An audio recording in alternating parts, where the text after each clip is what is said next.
नाज़रीन, ब्रेक के बाद आपका एक बार फिर खैर मकदम है। ब्रेक में जाने से पहले बातचीत हो रही थी आर्टिकल 370 की, और यह बातचीत हो रही थी कि किस तरह से हिंदुस्तान में इंटीग्रेशन हुआ है या नहीं हुआ है कश्मीर का।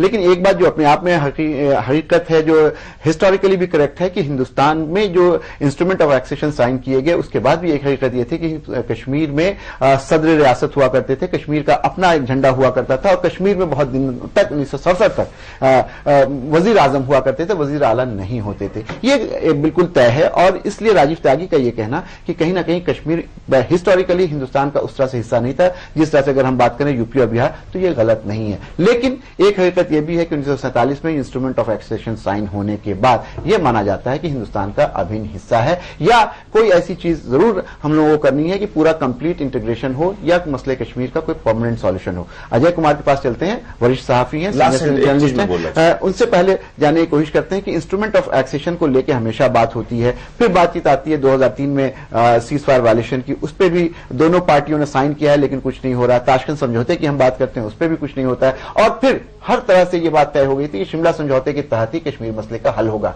लेकिन अब फिर सारी चीजें बिल्कुल ओपन हो गई हैं। कैसे देखते हैं आप अजय कुमार? नहीं, आपने बिल्कुल बिल्कुल बिल्कुल ठीक बात कही कि बात शिमला समझौते की नहीं है, लाहौर डिक्लेरेशन भी है इस पे जी, कि जिसके आइन में कश्मीर का हल निकाला जाना चाहिए। मैं यहां पे यासीन मलिक साहब से यह जानना चाहूंगा कि जैसे ये कह रहे हैं कि लगातार हिंदुस्तान और पाकिस्तान और इनको भी थर्ड पार्टी बना करके इसका हल निकालने की कोशिश हो गई है, लेकिन अब तक कश्मीर के मसले का हल नहीं निकला, और ये कह रहे हैं कि अब इनका भरोसा हिंदुस्तान के आइन पे नहीं है, हिंदुस्तान के लीडरशिप पे नहीं है, तो क्या ये समझते हैं कि ये अब्दुल बसीत से बात करके इसका हल निकाल सकते हैं? क्या ये तरीका होगा कश्मीर समस्या को? चलिए, आपने हम बात की कि क्या हिंदुस्तान में जो पाकिस्तान के एम्बेसडर हैं उनसे बातचीत करके मसला हल हो सकता है? जी, आप कुछ। जी देखिए फैजल साहब, आर्टिकल 370 धीरे धीरे डायल्यूट हुआ 47 के बाद से। 47 में जब से कश्मीर भारत का अभिन्न डायल्यूट हो गया, तो फिर उसको हटाने की बात क्यों होती है? रिपेल करने की बात क्यों? डायल्यूट हो गया, नंबर एक। दूसरी चीज मैं कहना चाहूंगा, जिस तरह से सुप्रीम कोर्ट के निर्णय कश्मीर में प्रभावी है महिलाओं के अधिकार को लेकर के, तो निश्चित रूप से सुप्रीम कोर्ट के निर्णय भी कश्मीर में अब लागू हो रहे हैं। तो इससे एक चीज बात साफ होती है कि हिंदुस्तान और पाकिस्तान का जो झगड़ा है वो दो ही शक्तियां तय कर सकती हैं, हिंदुस्तान और पाकिस्तान, और तीसरी कोई शक्ति तय नहीं कर सकती। नंबर एक। ठीक है। नंबर दो, अगर यासीन मलिक साहब आइन पे विश्वास रख के हिंदुस्तान के तब बात करेंगे तो बातचीत किसी से भी हो सकती है। यासीन मलिक और बातचीत करने में कोई बात नहीं कही है कि उनको आइन पे भरोसा नहीं है, जहां तक मैंने सुना। मैंने नहीं, अभी मैंने नहीं सुना, लेकिन मैं सुनना चाहूंगा कि आइन पे भरोसा है या नहीं है। क्या कहते हैं? आपके पास पासपोर्ट की बात कर रहे हैं तो पासपोर्ट तो हिंदुस्तानी सरकार ही इशू करेगी उनको। कासिम रसूल इलियास साहब कुछ कहना है? देखिए, पहली बात तो मैं ये कहना चाहता हूँ, देखिए मेरा कहना यह है कि अगर मुझसे आप पूछेंगे क्या होना चाहिए, तो मेरी तो अपील होगी कश्मीर से कि वो हिंदुस्तान के साथ इंटीग्रेट हो जाए जी। लेकिन आपको कुछ हकीकतों को, ग्राउंड रियलिटीज को रियलाइज करना चाहिए जी। देखिए, हमेशा से इंडिया पाकिस्तान के दरमियान जब भी बातचीत हुई है, चाहे वो आगरा समिट हो या उससे पहले जितनी बात हुई शिमला समझौते तक, हर वक्त कश्मीर एक इशू के तौर पर बहस का मुद्दा रहा है। आगरा समिट टूटा इस वजह से था कि ये कोर इशू है या वन ऑफ द इशूज है। देखिए, बात से ये नहीं, पाकिस्तान का इसरार यह था ये कोर इशू है, पहले इस पे बात होनी चाहिए, बाकी सब चीजों में बाद में बात होनी चाहिए। इंडिया का इसरार यह था कि नहीं, ये इशू है लेकिन कोर इशू नहीं है, वन ऑफ द इशू है। तो इंडिया ने, पाकिस्तान ने हमेशा कश्मीर को एक इशू माना है दोनों के दरमियान।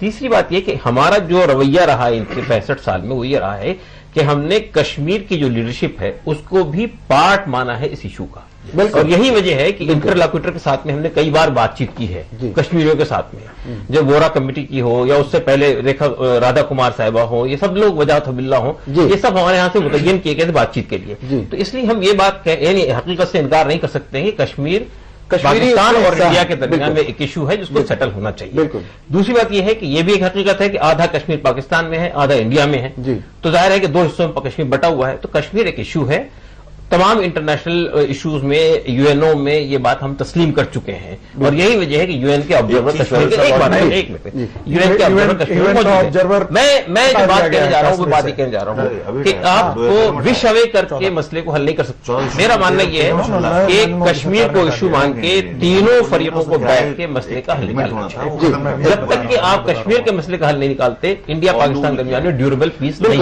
बिल्कुल, एक बात इन्होंने बहुत अहम कही है कि अगर कश्मीर मुद्दा नहीं हो तो फिर हिंदुस्तान पाकिस्तान के बीच में किस बात का इख्तिलाफ है? जाहिर सी बात कि दोनों मुल्कों में जो इख्तिलाफ है, जो मेन इशू है, आप उसको कोर इशू कहिए, आप उसमें को बोन ऑफ कंटेंशन कहिए, आप किसी भी तरह से उसको पुकारिए, लेकिन मसला कश्मीर का ही है जो हिंदुस्तान पाकिस्तान को करीब नहीं आने दे रहा। और जब तक हिंदुस्तान और पाकिस्तान में यह मसला तय नहीं होता है तब तक ताल्लुकात बेहतर नहीं होंगे। संगीत भाई क्या कह रहे हैं? फैसल साहब, पहली बात तो कि आर्टिकल 370 जो है, it was a historical blunder on part of Nehru. It was a historical blunder. चलिए हम यासीन साहब से जानने मैं सहमत नहीं हूँ। मुझे हिस्टोरिकल ब्लंडर है, आपने बहुत बड़ी गलती की है। भाषा ब्लंडर है, नहीं भाषा आप ब्लंडर कैसे है। बात कर रहे हैं? नेहरू जैसे प्रधानमंत्री लगाने का कह रहे हैं कि अगर नेहरू नहीं होते तो कश्मीर भारत का अभिन्न हो ही नहीं सकता था। अगर नेहरू स्टैंड नहीं और उस टाइम कबाइलियों को भगाने के लिए देश की सेना को नहीं करते, नेहरू के भारत का अभिन्न हो ही नहीं सकता था। आरएसएस की परिपाटी रही है, आरएसएस हमेशा नेहरू और गांधी के विरुद्ध रहा है और उसी को आगे बढ़ाने नेहरू ने शेख अब्दुल्ला के बहकावे में शेख अब्दुल्ला नहीं, हरी सिंह साहब का एग्रीमेंट हुआ था, शेख अब्दुल्ला कुछ थे ही नहीं उस टाइम।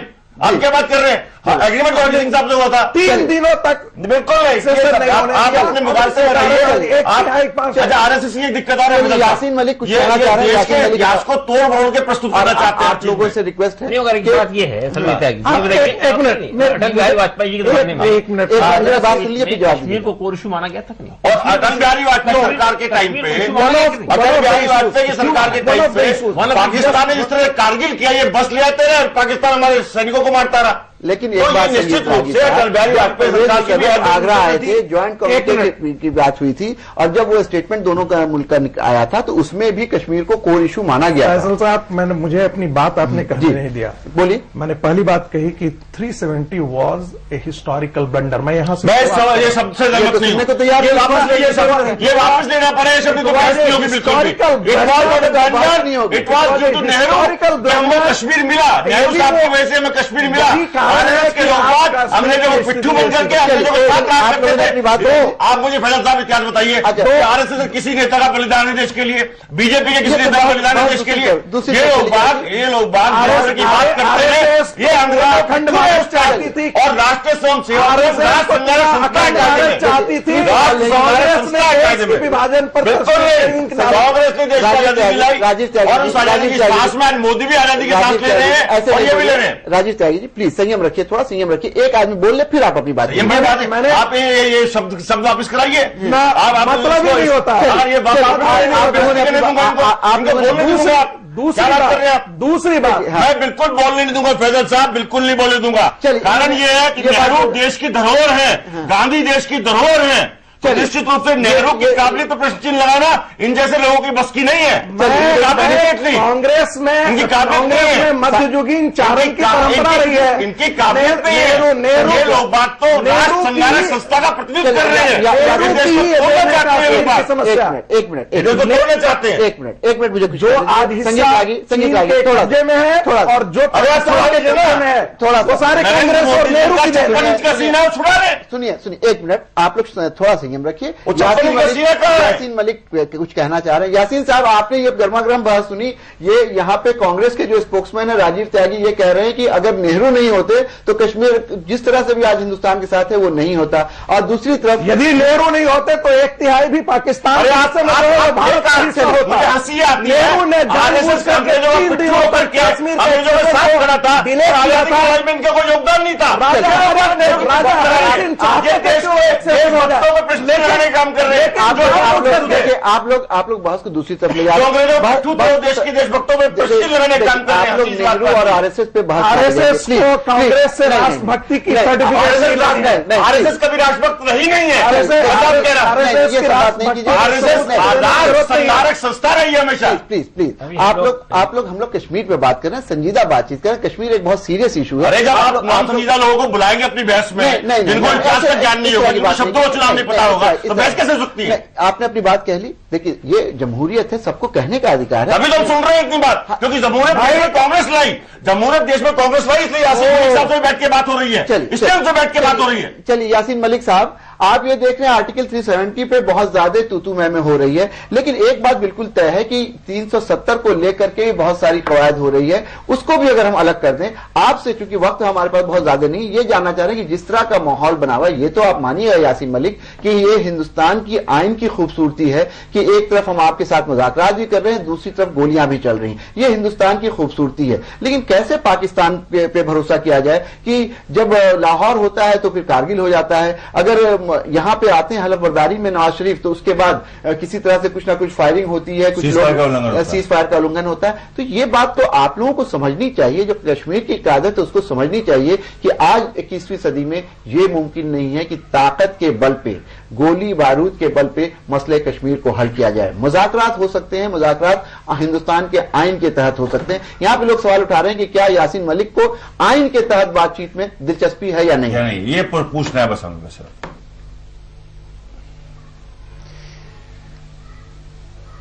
देखिए, दुनिया में जहां पर भी डिस्प्यूट्स थे, चाहे छोटे थे बड़े थे, इंटरनेशनल डिस्प्यूट थे या लोकल डिस्प्यूट थे, बातचीत का अपना एक लाहे-अमल है, जिसके अपने बेसिक फंडामेंटल प्रिंसिपल्स हैं। वो ये हैं कि जो भी इसका फरीक है, बिल्कुल, उसको आप पसंद करते हैं नापसंद करते हैं, उसके साथ आपको बात करनी है। बातचीत का बेसिक फंडामेंटल प्रिंसिपल। बिल्कुल बिल्कुल सही कहा आपने। एक चीज और कहना चाहूंगा,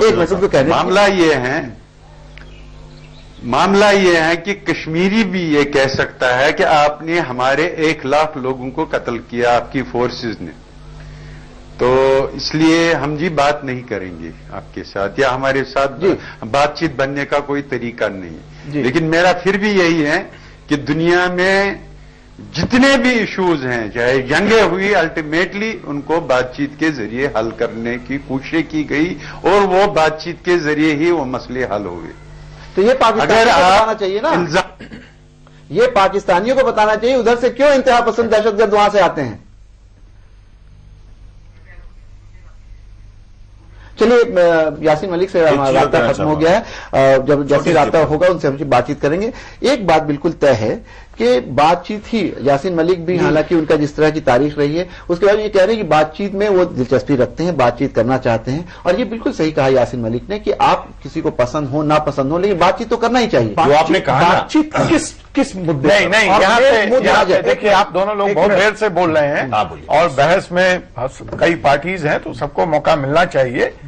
मैं एक बात जानना चाहता हूं भाजपा से कि जब बंबई हमले के बाद कांग्रेस के सरकार ने यह फैसला लिया था कि अब पाकिस्तान से कोई बातचीत नहीं होगी, पाकिस्तान का कैरेक्टर जो आप कह रहे हैं वो जग जाहिर है, कारगिल, बैक स्टेपिंग, उनके अपने तर्क हैं जी, वो एक अलग मसला है कि वो भी हिंदुस्तान पे क्या आरोप लगाते हैं। आप उन खबरों को तो पढ़ लेते हैं जब पाकिस्तान सीज फायर का उल्लंघन करता है। क्या किसी हिंदुस्तानी अखबार में, क्या किसी हिंदुस्तानी समाचार चैनल पर यह खबर भी छपी है आज तक कि जब हिंदुस्तान की फौज सीज फायर का उल्लंघन करती है?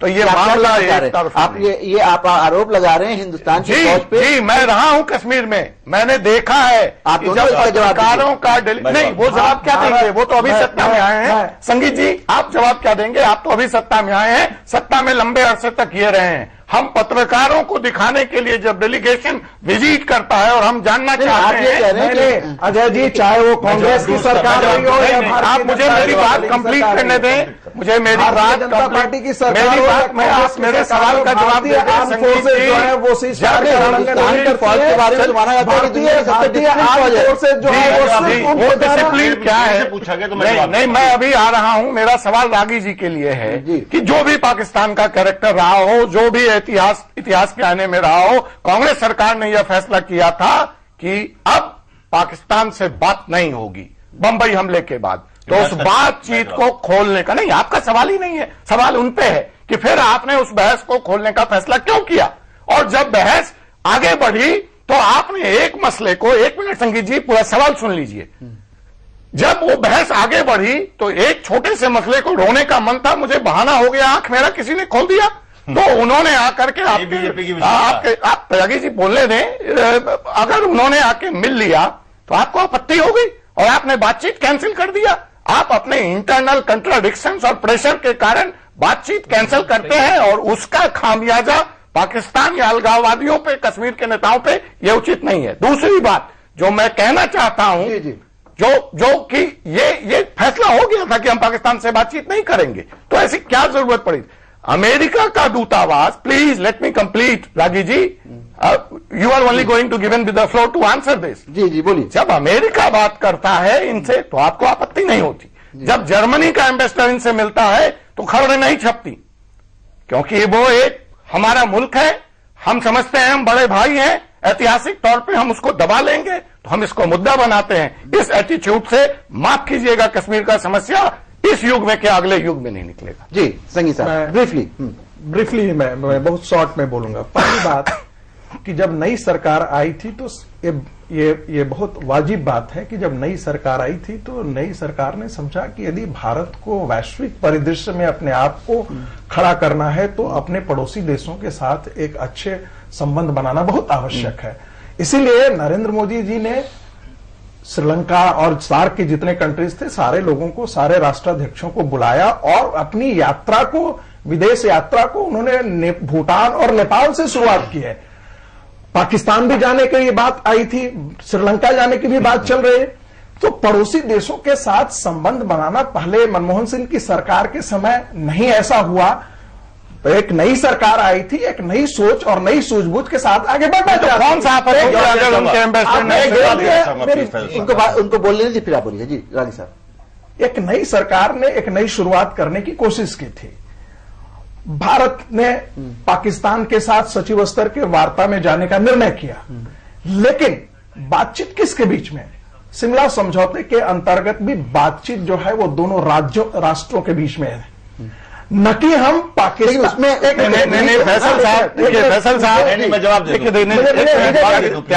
मुझे संगीत रागी साहब आपको सवाल जी सयागी साहब, अगर आपने पाकिस्तान को यहां दूतावास खोलने की अनुमति दी है तो डिप्लोमेटिक कुछ नॉर्म्स हैं, उसके तहत उस दूतावास में कुछ नॉर्म्स में ये नहीं है कि वो हमारे यहाँ के अलगाववादियों के साथ बात करें। किसने कह दिया ये नहीं है? किसने कह दिया नहीं है? आप पढ़ के आइए, आप पढ़ के आइए।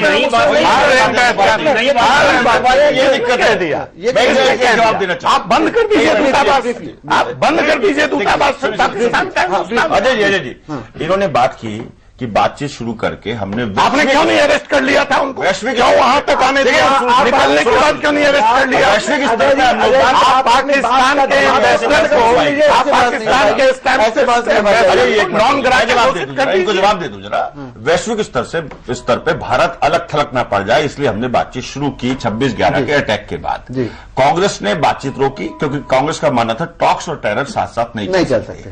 दूसरी चीज जो इन्होंने कही चुनाव प्रचार के दौरान कि देश नहीं मिटने दूंगा, सम्मान नहीं हटने दूंगा, ये मोदी जी के भाषण हुआ करते थे। तो ये कहते थे कि एक गोली भी चलेगी, एक गोली भी चलेगी, एक गोली भी चलेगी तो 10 गोली का जवाब देंगे। वही तो हमने दिखाया। मैं मानता हूं मोदी जी कूटनीतिक प्रयास से फायदा हुआ देश को कि पाकिस्तान गोली नहीं चला रहा, लेकिन पाकिस्तान गोली नहीं चला करके गोले चला रहा है, और गोले चला करके लोगों को मारने का काम कर रहा है। और मोदी जी मनमोहन सिंह की सरकार अमेरिका में जा रही है तो यासीन मलिक के साथ मोदी जी और 56 इंच का सीना दिखाइए और पाकिस्तान को अगर नेस्ते नाबूद कर सकते तो करके देखिए, वो भी आपकी हिम्मत है, आप कर नहीं पाएंगे। यासीन मलिक साहब हैं। यासीन साहब, यहां पे लोग ये कह रहे हैं कि ये जिस तरह की बातचीत हो रही है ऐसे मसले कश्मीर का हल नहीं हो सकता है। आप लोगों के साथ भी वही बात है कि आप लोग, एक बहुत अहम सवाल अजय कुमार ने उठाया है यहां पे कि अगर ये कश्मीरी सेपरेटिस्ट लीडर जब वेस्टर्न एम्बेसडर से मिलते हैं, अमेरिका और ब्रिटेन के एम्बेसडर से मिलते हैं तो कोई बातचीत नहीं होती है, खबरों में भी उतनी चर्चा नहीं होती है और उसका हिंदुस्तान भी बहुत ज्यादा नोटिस नहीं लेता है। लेकिन अगर इन्होंने अब्दुल बासित से मुलाकात कर ली तो ये इशू बन गया। कहीं ना कहीं इस टॉक को रोकना था और इसलिए इस मीटिंग को बहाना बनाया गया। लेकिन उससे अगर आगे बढ़ते हैं, आप क्या इस बात को मानते हैं आज आलमी समय के स्टूडियो में बैठ करके इस प्रोग्राम के तहत कि हिंदुस्तान की आइन में जो हमारा कॉन्स्टिट्यूशन है, हमारा जो दस्तूर है, उसके तहत मसले कश्मीर को हल करने का कोई रास्ता निकाला जा सकता है? इसकी चांसेस हैं क्या? और पाकिस्तान को भी समझाएंगे क्या है? मैं बात करूं? हाँ बोलिए, और प्लीज कोई उनको बोल जी। देखिए, अगर आपको याद होगा, जब अटल बिहारी वाजपेयी ने इनिशिएटिव ले लिए, जब उन्होंने इनिशिएटिव ले लिया as prime minister of India, वो कश्मीर आए जी, और उन्होंने कश्मीर से ही पाकिस्तान को भी बातचीत की दावत दी और कश्मीरी लोगों को भी कहा। उसने कश्मीरी शायरी वहां पर पढ़ी और कश्मीरियों को कहा, ये बाग तुम्हारा है, तुम ही इसके माली हो, और मेरी जिंदगी की आखिरी ख्वाहिश है कि मैं इस मसले को हल करूं।